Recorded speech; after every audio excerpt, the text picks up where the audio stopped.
All right, so let's read the letter to the church at Thyatira.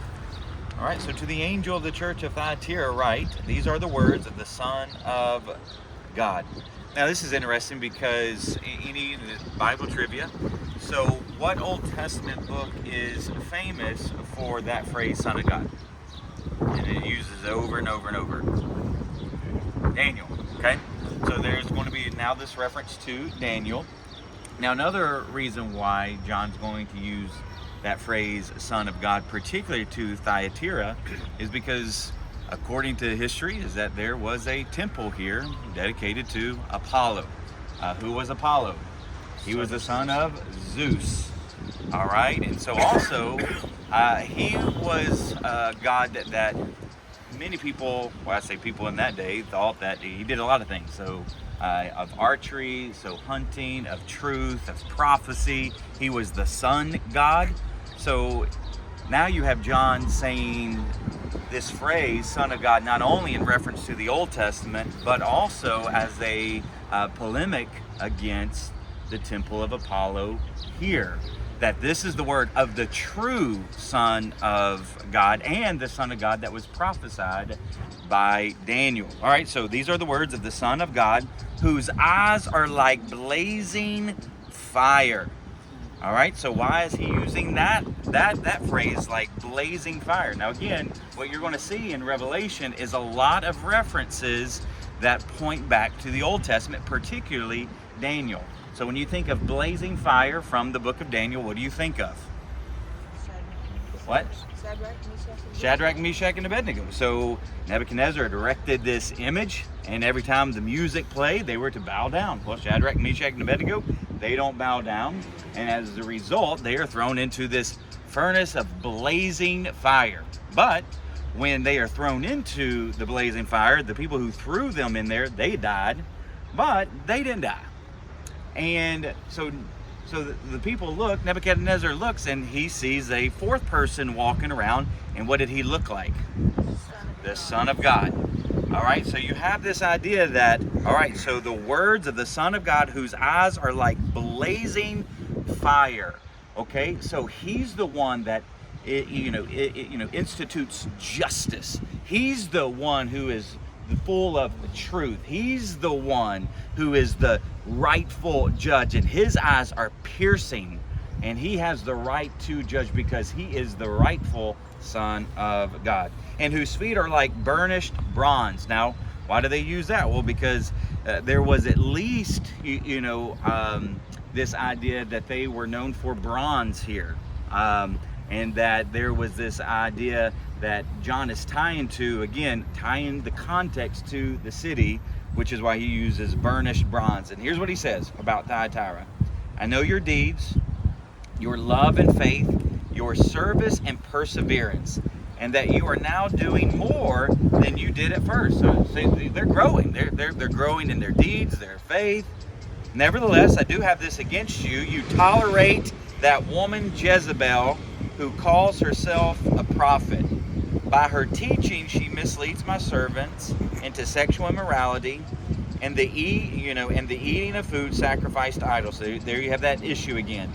I have given her time to repent of her immorality, but she is unwilling. So I will cast her on her bed of suffering, and I will make those who commit adultery with her suffer intensely unless they repent of her ways. I was reading one particular commentary, and I never really thought of it this way, but there's a gift that God gives to these churches, and that's the gift of the opportunity to repent. Because God doesn't have to give opportunity to repent. But here he is. He's like, I have this against you, but I'm going to give you an opportunity today. I'm telling you, this is what I have against you. This is what you're doing wrong, and I'm giving you an opportunity to repent. And so I will strike her children dead, then all of the churches will know that I am he who searches hearts and minds, and will repay each of you according to your deeds.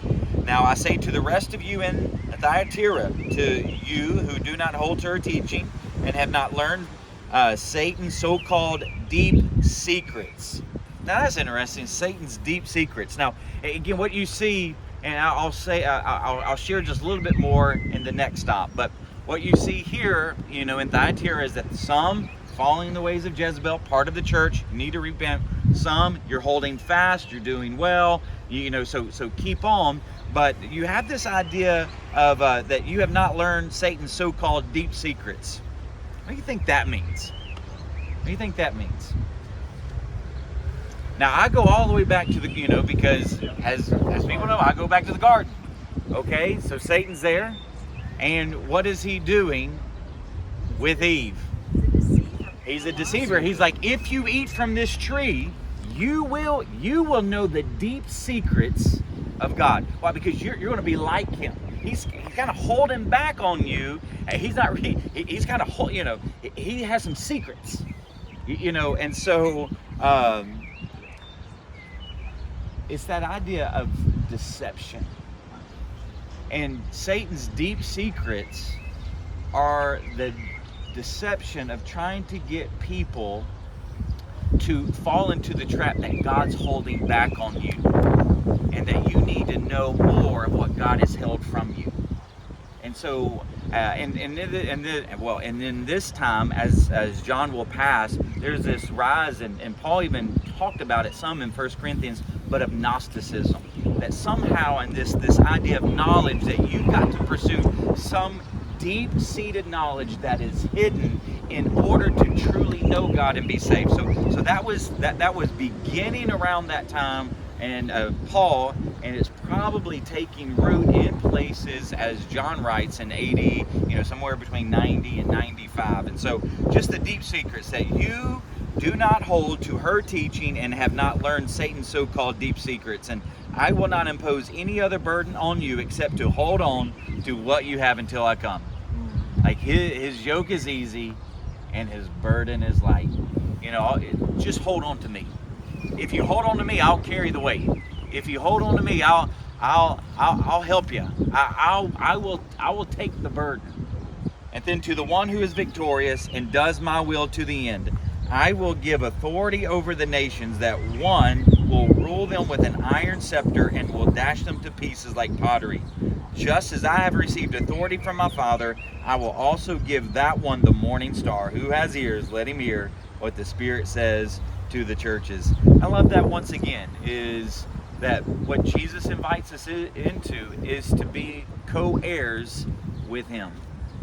And that's why you see in Psalm 2, there is the Psalm of the King. Ask and I will give the nations to you as your inheritance. And here Jesus references it once again, that I have purchased the authority of the nations through my death and resurrection.